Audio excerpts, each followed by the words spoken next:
bem-vindos. Hoje a gente vai mergulhar num tema, olha, que mexe com muita gente, o ateísmo. Um tema complexo, sem dúvida. Exato.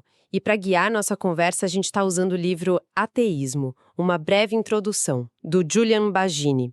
É um texto bem acessível, sabe? Pensado para todo mundo que tem curiosidade, seja ateu ou agnóstico, ou mesmo quem tem fé e quer entender outras visões. Sim, ele tenta ser bem didático, né? Isso. Nosso plano aqui é desembrulhar as ideias principais do Baggini. Tipo, o que é realmente ateísmo para ele, que argumentos ele levanta e as grandes questões, né? Moralidade, sentido da vida, como fica tudo isso. É uma proposta ambiciosa, mas o livro tenta cobrir esses pontos centrais. E para começar, tem uma coisa que achei bem reveladora. O Baggini conta que na infância, numa escola católica, a palavra ateu era quase sinistra, sabe? Tinha uma carga muito negativa. Entendo. Mesmo ele superando isso depois, com a razão e tal, ele admite que aquela sensação ruim, aquela emoção inicial, deixa uma marca. E isso já joga uma pergunta no ar, que ele mesmo faz. Será que a gente consegue olhar para o ateísmo só pelos argumentos, deixando de lado essas emoções, esses preconceitos que às vezes a gente nem sabe que tem? É um ótimo ponto de partida. Porque essa carga emocional prévia pode distorcer totalmente a análise, né? Baggini pede justamente esse esforço, tentar separar a reação visceral da avaliação racional dos argumentos. Exatamente. Bom, então vamos lá. Começando pelo básico. Baggini define ateísmo de forma simples. É não acreditar que Deus ou deuses existem. Ponto. Parece simples, né? Mas aí que começam os problemas. E é direto, você é ateu, não tem moral, a vida não tem sentido, talvez seja até uma pessoa, sei lá, egoísta. Baggini fala, opa, calma lá, não é bem por aí. Essa associação negativa, como a que ele sentiu na infância, é um obstáculo enorme. Por isso ele insiste tanto. Vamos tentar analisar a ideia em si sem esses fantasmas que a palavra carrega. É difícil, ele admite, separar razão e emoção nesse assunto específico. Faz sentido. E ele conecta o ateísmo a uma ideia que ele chama de naturalismo com N minúsculo. Ah, sim. Explica um pouco melhor isso. A ideia é que o mundo que a gente vê, o mundo natural, é basicamente tudo que existe. Não precisa de um plano sobrenatural por trás. Mas, e esse é o importante, não é dizer que só matéria existe, negando pensamentos, ideias, sentimentos. Certo, não é um materialismo radical que elimina a mente, por exemplo. Isso. Ele até usa uma comparação com o amor. Ninguém diz que o amor não é real só porque não é um objeto físico que a gente pega, né? Para ele, a mente pode ser real, talvez como um processo do cérebro, sem precisar ser uma alma separada, uma substância diferente. Exato. E esse naturalismo mais amplo é a chave. Ele nega o sobrenatural, claro, mas abraça toda a riqueza da nossa experiência dentro do mundo natural. Consciência, beleza, emoção, valores, tudo isso surge da natureza, na visão dele. Então, o ateísmo só é negativo sobre Deus, mas é positivo sobre todo o resto que a gente valoriza. Gostei dessa distinção e para rebater aquela ideia de que o ateísmo só existe para criticar a religião, tipo um parasita. A analogia do monstro do Lago Ness. Essa é ótima. É muito boa. Ele imagina um mundo onde a maioria acredita no monstro, os nécicos. Quem não acredita, quem acha que é só um lago normal, seria chamado de anécico. Um nome negativo, né? Sim, um nome definido pela negação do outro. Mas a crença dessas pessoas de que é só um lago existiria de qualquer jeito. Não depende dos nécicos para ser uma crença válida sobre o lago. Perfeito. Ilustra bem que as crenças naturalistas do ateu não dependem do teísmo para existirem ou fazerem sentido. Elas só ganham esse nome específico ateísmo porque historicamente o teísmo foi dominante. E ele ainda acrescenta uma coisa. Ser ateu não é ser niilista, achar que nada vale a pena. Mas também não é ser um otimista cego. Ele fala daqueles adesivos de carro, né? Isso. Ele brinca que a gente não vê adesivo "buzine se for ateu", porque o realismo que ele associa ao ateísmo tende a aceitar a vida como ela é, com as partes boas e as ruins, sem precisar de ficções reconfortantes para adoçar a pílula. Uma visão mais pé no chão, digamos assim. Exato. Ok, então, definido o que é ateísmo para o Baggini. e o que não é. Como ele argumenta a favor disso? Porque ele não quer só refutar o teísmo, ele quer construir um caso pro teísmo. Sim, ele quer mostrar que é uma posição racionalmente defensável por si só. E ele começa diferenciando bem as coisas. O que é argumento lógico, o que é evidência e o que é só retórica. Aquela coisa de convencer pela emoção ou pela força da frase. Né? Ele até cita exemplos tipo, quem não está comigo está contra mim. A retórica pode ser poderosa, mas não garante a verdade. E aí entra a questão crucial da qualidade da evidência. Isso. Bagini faz um contraste bem claro. Tem a evidência forte, pública, testável, repetível. Tipo a ciência mostrando que a água congela 0 graus. Todo mundo pode verificar. Certo. Evidência científica, basicamente. E tem a evidência fraca, relatos isolados, sabe, anedotas, testemunhos que são difíceis de checar, alguém que jura que viu um fantasma ou, sei lá, um médium entortando colher. Sim, esse tipo de evidência é muito vulnerável, né? A erro de interpretação, a fraude, a sugestão. Exatamente. E o argumento central do Bagini é bem direto. Toda evidência forte que a gente acumulou sobre como o mundo funciona aponta para explicações naturais e, por consequência, apoia o ateísmo. E, por outro lado, as supostas evidências para o sobrenatural são, assim, consistentemente do tipo fraco. Ele usa o exemplo da consciência. Tudo que a neurociência descobre liga a mente ao cérebro físico, mortal. Não tem evidência forte de mente sem cérebro. é um ponto forte. E ele já antecipa as críticas, né? Sim, ele é bom nisso. Primeiro aquela, mas correlação não é causa. Clássica. Ele responde dizendo, ok, mas a dependência é clara. Se você danifica o cérebro, a consciência é afetada ou até cessa. É mais que só correlação. Faz sentido. E a outra crítica. O apelo às histórias. Experiências de quase morte, médiums. Exato. A resposta dele é dupla. Primeiro, olha, é impossível investigar cada caso anedótico individualmente. Mas o princípio geral, ecoando até o filósofo David Hume, é que a montanha de evidência forte que a gente tem sobre nossa mortalidade biológica, ela supera esses poucos relatos questionáveis e difíceis de verificar. E a segunda parte da resposta? É sobre o ônus da prova.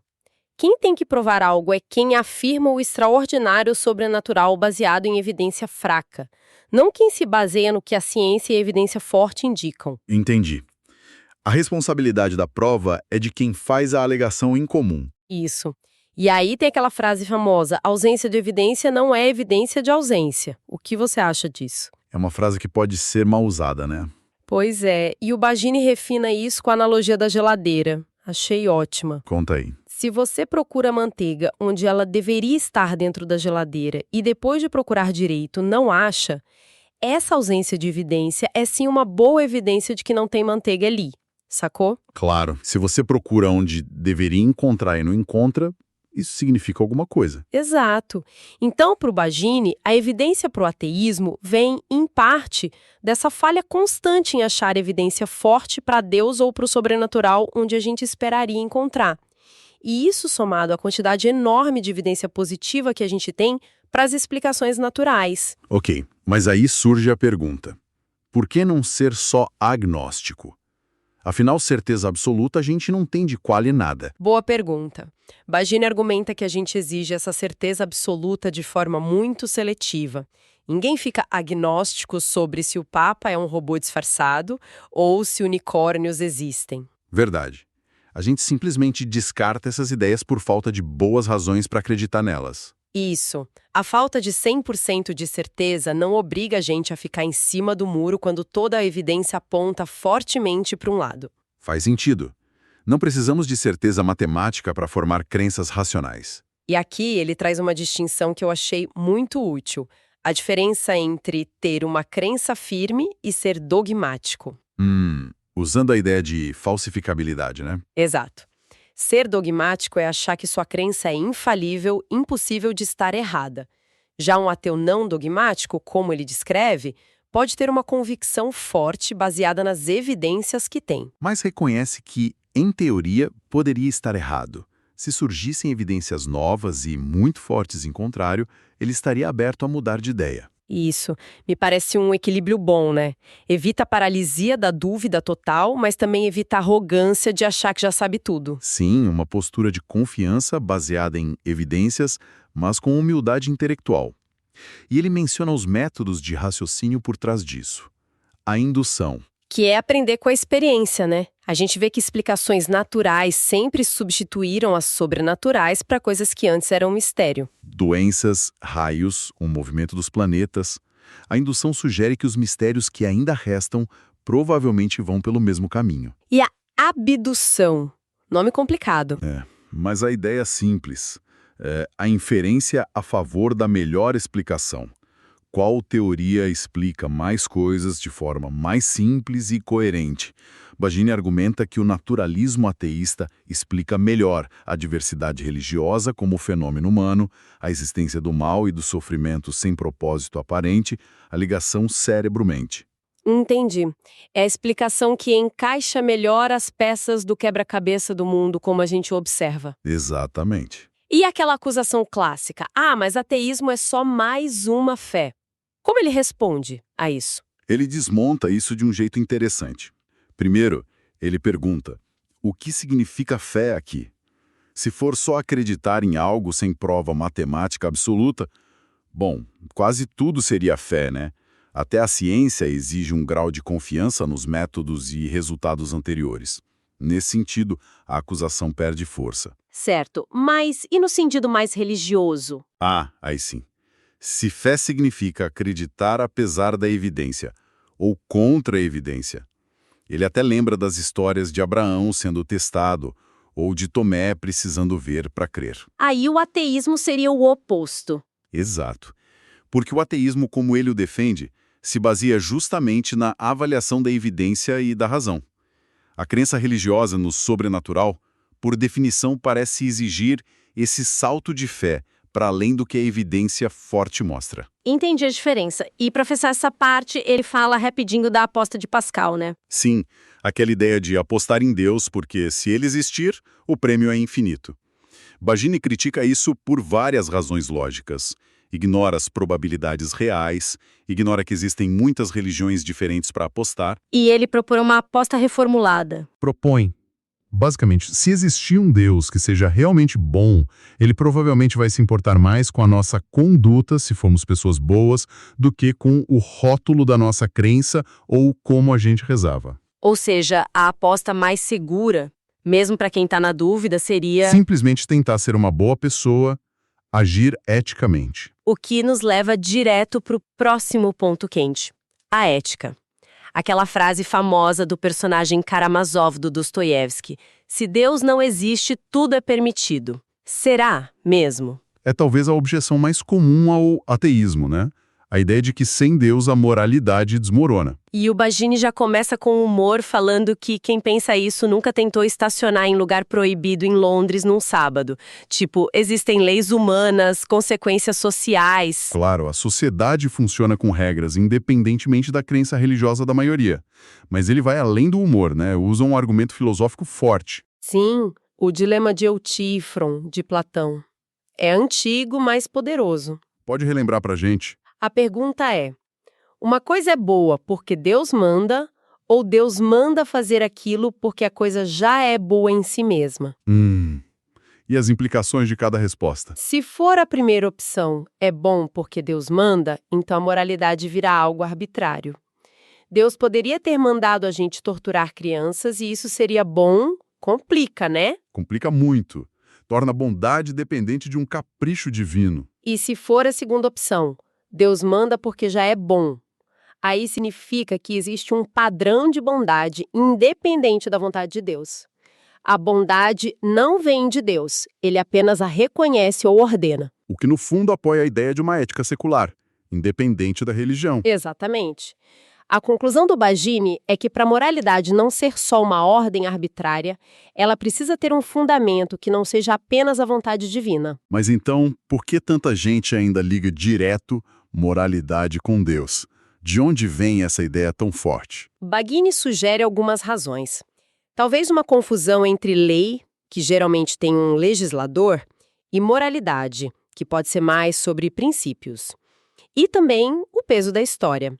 As religiões foram, por séculos, as principais instituições ensinando moral, muitas vezes usando a ideia de recompensa e punição divinas. O fiscal cósmico, como você disse. Isso.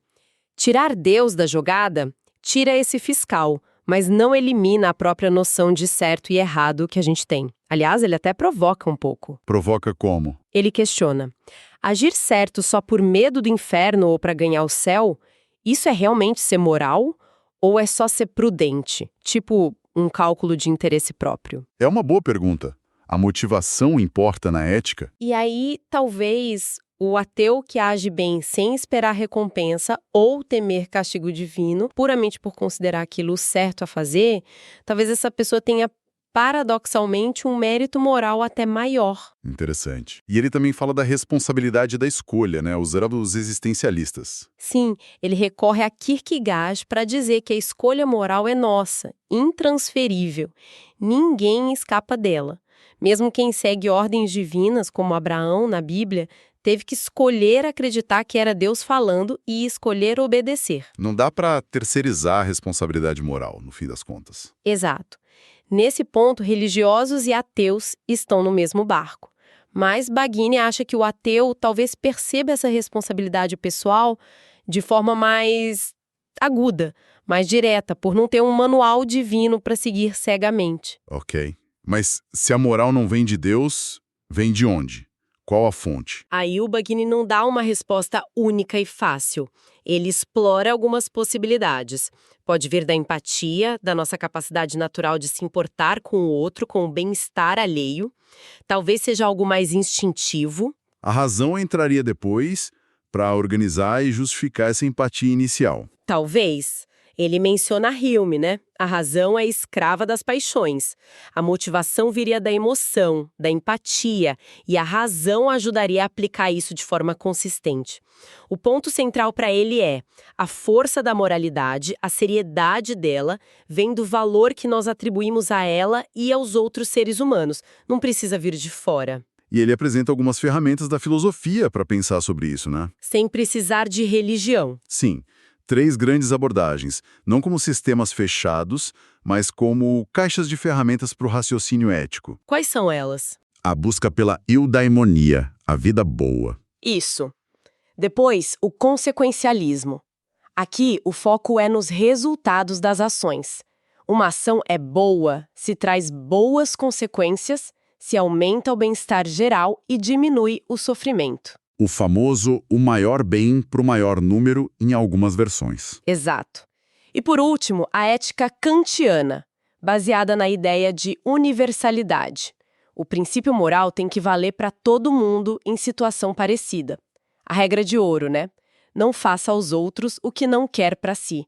Tratar as pessoas como fins, não como meios. 3 ferramentas poderosas para pensar a ética de forma racional e humana. Sem dúvida, mas aí vem outra questão gigante, o sentido da vida. Se não tem Deus, não tem vida após a morte, para que tudo isso? A vida não fica vazia. A religião parece dar uma resposta mais... Confortável, né? Parece. Mas Baggini questiona justamente essa resposta pronta da religião. Como assim? Ele usa uma analogia de Sartre de novo. A do abridor de cartas. Se a gente fosse criado com um propósito específico por um criador, esse propósito serviria ao criador, não necessariamente a nós. Ser criado para, sei lá, limpar banheiros eternamente, como em Admirável Mundo Novo. Isso daria sentido para a pessoa? Provavelmente não. Reduz a gente a uma ferramenta, né? Exatamente. E como a religião normalmente oferece sentido, segundo a análise dele. E aponta 2 vias principais. Uma é encontrar propósito em servir a Deus. Baggini acha isso um pouco problemático, talvez parecido com o que Nietzsche chamou de moral de escravo, ou o que Sartre chamou de má-fé, tipo aceitar e até santificar uma posição de servidão. E a outra via? É confiar que Deus tem um propósito pra gente, mesmo que a gente não saiba qual é. Mas isso exige fé, claro, e não garante que esse propósito divino seja algo que a gente vá achar realmente valioso para a nossa própria vida.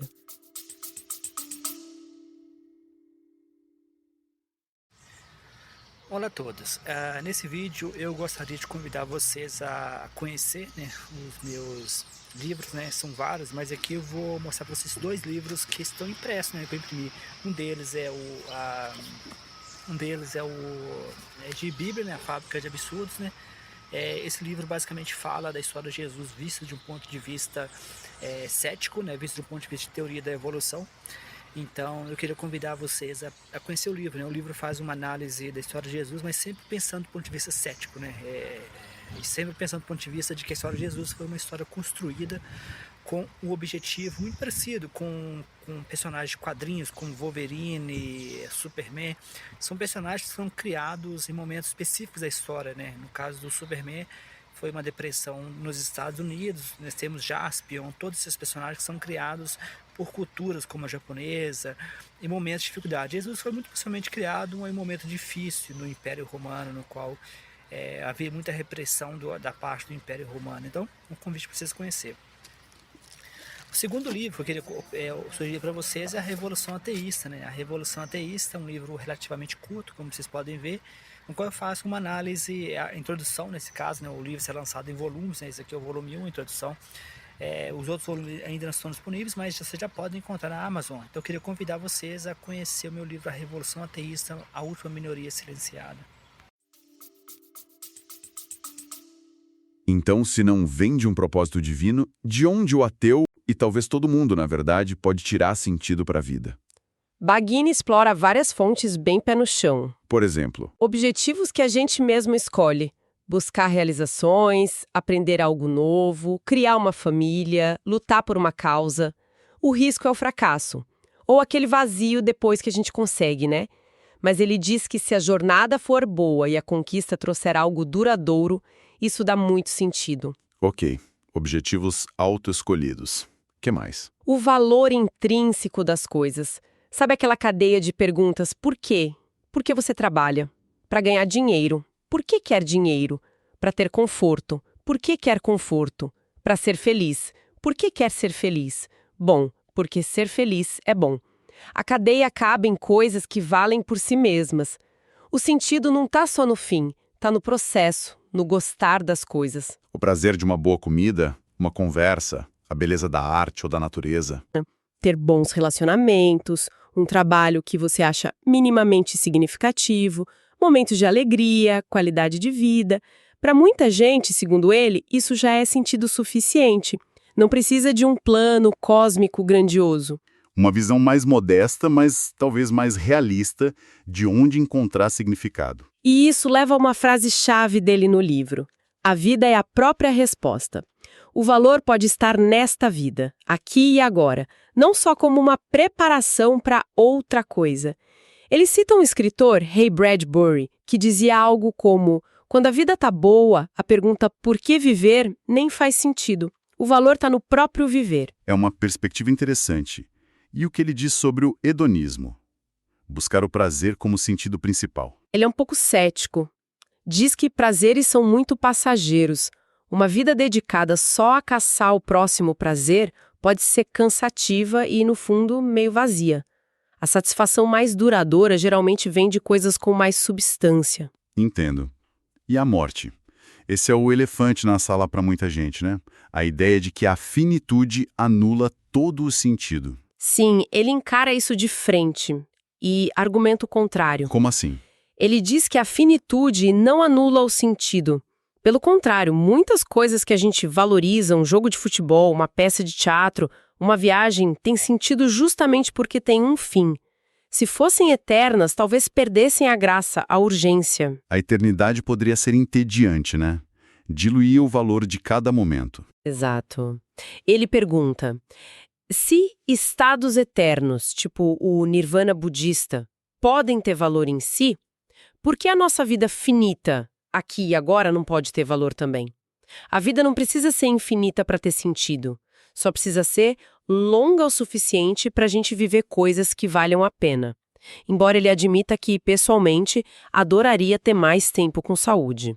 Claro, quem não gostaria? Mas a ideia é que a finitude não invalida o valor do que foi vivido. Isso. A conclusão dele é forte. A morte, a consciência da nossa finitude, embora possa ser fonte de tristeza, especialmente quando é prematura, é o que dá à vida sua intensidade, sua preciosidade, faz a gente valorizar o tempo que tem. E para não ficar só na teoria, ele dá exemplos concretos, né? Sim. Ele cita um monte de gente, famosa ou não, cientistas como Marie Curie e Richard Feynman, escritores, políticos, até países inteiros como a República Tcheca, onde a maioria não é religiosa, que viveram ou vivem vidas cheias de propósito e significado sendo ateus, para mostrar que não é só uma ideia abstrata, é uma realidade possível e comum. Isso é importante. Mostrar que funciona na prática. Com certeza. Bom, e para ir finalizando, ele dá umas pinceladas sobre a história do ateísmo e a relação com a religião. Sim, ele situa o ateísmo como parte de um movimento maior, né? Embora o ateísmo explícito tenha ganhado força no iluminismo lá pelo século XVIII, ele vê raízes muito antes, lá na Grécia Antiga, com filósofos que já buscavam explicações naturais para o mundo sem precisar de deuses ou mitos. É parte desse longo caminho da razão tentando entender a realidade. E ele aborda aquela questão espinhosa da ligação do ateísmo com os regimes totalitários do século XX. Como ele trata disso? É um ponto delicado. É delicado e ele trata com cuidado, tentando ser justo. Basicamente, os pontos dele são: Vamos lá. 1. Sobre o fascismo e o nazismo. Ele argumenta que estavam longe de ser puramente ateus. Tiveram relações complexas e muitas vezes próximas com igrejas estabelecidas. E a própria ideologia nazista tinha elementos quase religiosos, um culto ao líder, à raça, que são o oposto do naturalismo racional. Culpar só o ateísmo ali seria um erro histórico grave. Certo, uma análise mais nuançada das motivações e alianças daqueles regimes. 2. Sobre o comunismo soviético. Aí sim, era oficialmente ateu e cometeu atrocidades terríveis. Ninguém nega isso. Mas ele faz algumas ressalvas importantes. Primeiro, correlação não é causa. O fato de Stalin ser ateu não torna todo ateu um stalinista. Segundo, as atrocidades cometidas em nome do comunismo ateu não invalidam o ateísmo em si, assim como as cruzadas ou a Inquisição não invalidam o cristianismo para os cristãos. Ou seja, atos de pessoas ou regimes não definem a totalidade de uma visão de mundo. Exato. Terceiro, ele argumenta que o regime soviético não foi uma consequência lógica ou necessária do ateísmo. Existem muitos ateus humanistas, democratas. E quarto, a própria repressão religiosa soviética foi, em muitos momentos, mais uma questão de controle político do que uma aplicação pura do ateísmo filosófico. Às vezes até colaboravam com a Igreja Ortodoxa quando era conveniente. Entendi. A lição principal, então, não seria sobre o ateísmo em si, mas sobre os perigos do dogmatismo e da imposição de qualquer crença pelo Estado. Exatamente. O perigo do ateísmo militante que quer erradicar a religião à força, ou de um racionalismo utópico que ignora a complexidade humana. Por isso ele diz: a maioria dos ateus hoje defende o secularismo, a separação entre Estado e Igreja, garantindo a liberdade de todos crerem ou não crerem, e não um Estado ateu. Uma distinção fundamental. Secularismo não é ateísmo de Estado. Perfeito. E para fechar mesmo, a relação com a religião hoje. O ateísmo é necessariamente antirreligioso? Baggini diz que não, né?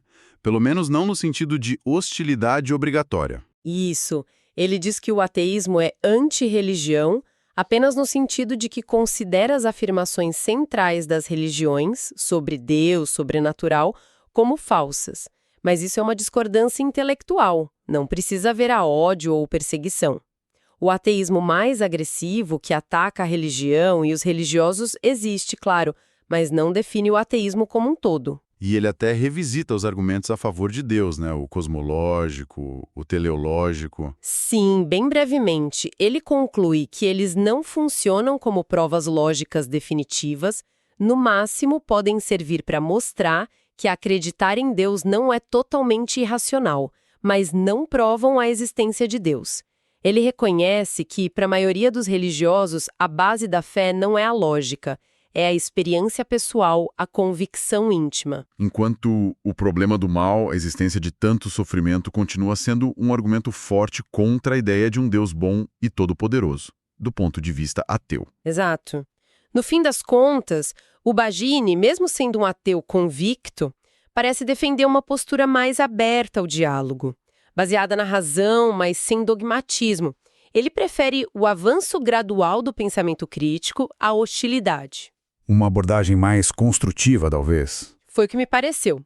Bom, demos uma boa olhada no ateísmo pela lente do Julian Bagini hoje. Tentamos ir além dos estereótipos, né? Vimos a definição que ele propõe, os argumentos que ele usa, baseados em evidência e razão. E como ele enxerga a possibilidade de construir uma ética sólida e encontrar sentido na vida, sem precisar de um Deus ou de uma religião, focando no mundo natural e na própria experiência humana. Isso.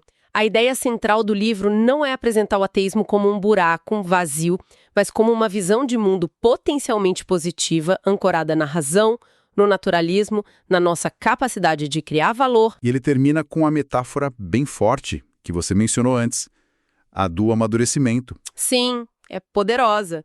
Comparar o caminho para o ateísmo, talvez para qualquer visão mais realista do mundo, com o processo de crescer. Deixar para trás as ilusões confortadoras da infância, tipo a ideia de um pai protetor no céu. Para encarar a realidade como ela é. Um universo que talvez seja indiferente a nós, às vezes meio assustador, mas onde a gente tem a liberdade e a responsabilidade de construir nossa própria vida e encontrar valor no que realmente importa pra gente. Tem uma perda aí, né? A perda daquela inocência, daquele conforto. Mas ele sugere que talvez seja justamente ao aceitar nossa finitude, ao rejeitar essas ilusões convenientes, que a gente consegue abraçar de verdade e valorizar a vida que a gente tem. É uma troca, talvez. Perde-se um tipo de consolo, mas ganha-se em autonomia e na apreciação do presente. Fica a reflexão final, então. O que significa amadurecer na nossa visão de mundo. E como essa aceitação da realidade, com suas luzes e sombras, molda onde a gente busca e encontra sentido. Ótima reflexão para a gente terminar.